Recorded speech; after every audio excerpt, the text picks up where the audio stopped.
कि ये वो रास्ता नहीं है जिस पे चलकर देश को किसी अच्छे रास्ते पे ले जाया जा सकता है, जिसके बारे में हम सोचते हैं। तो फिर अन्ना आंदोलन, आम आदमी पार्टी केजरीवाल जी के साथ में एक लंबे समय तक जुड़े रहे, 2-3 साल, लेकिन वहाँ भी धोखे भी मिले। फिर पता चला कि ये तो सब मामला ही गड़बड़ है राजनीति वाला। यहाँ तो आदमी घुसने के बाद में देखो सब कुछ गड़बड़ ही करता है। जितेंद्र, आपने केजरीवाल का मुद्दा उठाया है तो मैं अपनी राय उसमें रखना चाहूंगा। जी बिल्कुल। उस समय मुझे लगा था, इवन मुझे व्यक्तिगत रूप से लगा था कि प्रॉब्ली ये एक उम्मीद की किरण है, राइट।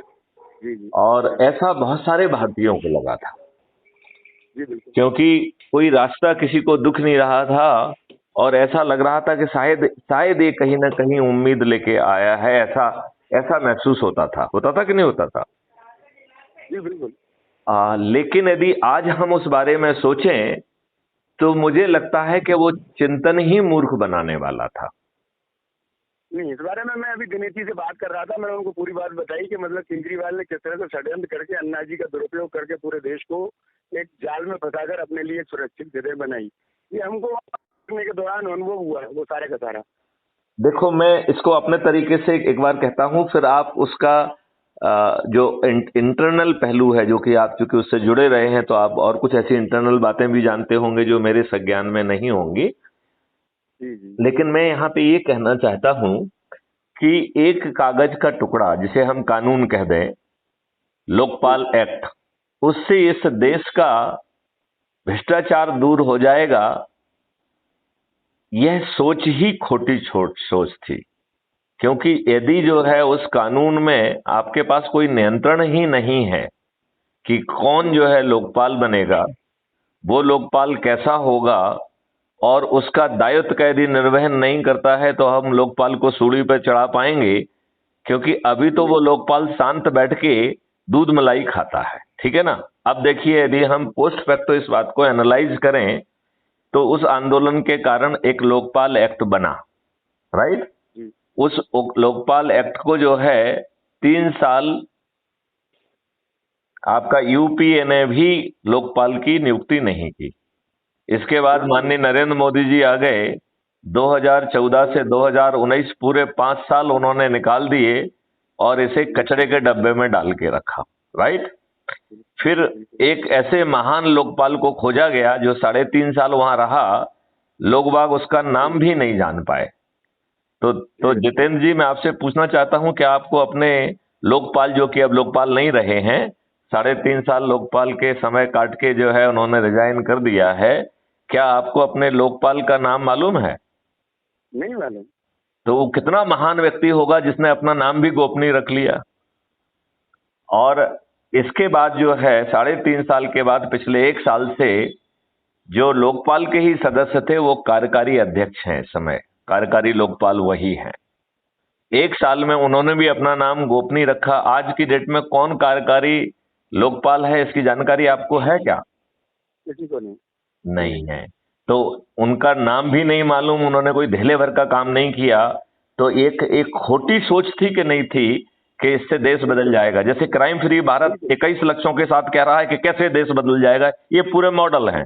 और हम तो उसमें उसके बेस में यही कह रहे हैं कि आज की जो ये व्यवस्था, राक्षसी व्यवस्था है, इसकी जान तोते के अंदर है। जब तक हम इस तोते को पराजित करके हम इस पूरी व्यवस्था को नहीं बदलेंगे, तब तक कोई भी बदलाव ना तो वो कोर्ट के माध्यम से ठीक ढंग से आ सकता है, ना वो किसी अन्य माध्यम से आ सकता है, क्योंकि ये दुष्ट लोग हैं। अब मेरे ख्याल से केजरीवाल के ऊपर ज्यादा एनर्जी खर्च ना की जाए, क्योंकि केजरीवाल ने, यदि मैं अपने मन से यदि केजरीवाल को डिफाइन करता हूं तो केजरीवाल ने एक बात सिद्ध की है इन दुष्ट राजनेताओं को, हे राजनेताओं, मैं उम्र में तुम्हारा बच्चा हूं, बट दुष्टता में तुम्हारा बाप हूं। तुम जो भी दुष्टता कर सकते हो, मैं उसे ज्यादा बड़े पैमाने पे कर सकता हूं। तुम फ्री भी बांट सकते हो तो मैं फ्री भी बांट सकता हूं, तुम दारू बांट सकते हो तो हम दारू बांट सकते हैं। हम हर दुष्टता में तुमसे आगे हैं, और हम दुष्टता के साथ साथ देशद्रोही भी हैं। तो हमें तो देश से भी कोई लेना देना नहीं है, मतलब नहीं है। तो मेरे से एक अरविंद केजरीवाल एक शुद्ध दुष्ट आदमी था, ये मेरा सोचना है। क्योंकि दुष्ट आदमी बाद में नहीं बनता है। और ये देखो कि जिसने जितनी भी बातें कही वो सब जो है ना झूठी निकली कि हम ना बंगला चाहिए, ना ये चाहिए, ना वो चाहिए। जिस व्यक्ति ने मालूम नहीं जितने 52 करोड़ कितने क्या करोड़ जो है ना अपने शीश महल को पैदा करने में लगा दिए, बड़ी छोटी मोटी बातें हैं। एक घटिया चरित्र का दुष्ट व्यक्ति था और उसने जो है इन राजनेताओं को एक चीज जरूर कह दी कि दुष्टता में बेटे, उम्र में तुम्हारा मैं बेटा हूं, लेकिन दुष्टता में मैं तुम्हारा बाप हूं। ये बात आप सहमत है कि नहीं है? मैं बिल्कुल सहमत हूँ, क्योंकि हम तो उनके खिलाफ बहुत लंबी लड़ाई लड़ी है केजरीवाल के खिलाफ। आपने उस समय सुना होगा, आवाम नाम की एक संस्था ने इनका कुछ खुलासा किया था 2 करोड़ रुपए का, वो हमने ही बनाई थी। क्योंकि मैं वहाँ पर काम करता था, तो मैंने हाँ वहाँ 12-13 विधानसभा में काम किया। हाँ हाँ। और चूंकि मैं कला क्षेत्र से जुड़ा हुआ था, तो मैं आज भी मतलब कला के माध्यम से ही लोगों में अवेयरनेस के कार्यक्रम करता रहता हूँ। अपने जो सबसे ज्यादा कार्यक्रम होते हैं वो मेरे शहीदों पर होते हैं, क्योंकि मैं इतना मानता हूँ कि शहीदों जैसा जज्बा जिसके अंदर नहीं है वो कहीं ना कहीं देश को धोखा देगा। अच्छा, हम भगत सिंह के जज्बे के साथ नहीं है, हम उधम सिंह का जज्बा नहीं जानते, हम चंद्रशेखर आजाद का जज्बा नहीं जानते, तो हम क्या खाक देश सेवा करेंगे? क्योंकि वो तो किसी भी कीमत पर देंगे नहीं, किसी लालच में फंसे नहीं। नहीं लेकिन देखिए, सरदार भगत सिंह की डायरी देखिए। उस 23 साल के बच्चे ने सपना देखा था कि हमारा देश कैसा होगा। हमारे इन दुष्ट राजनेताओं ने कोई सपना नहीं देखा। इनका कोई सपना ही नहीं है। इनका सपना रेबड़ियां मारकर सत्ता में कायम रहना और बस सत्ता में बने रहना, बस यही है और कुछ नहीं है।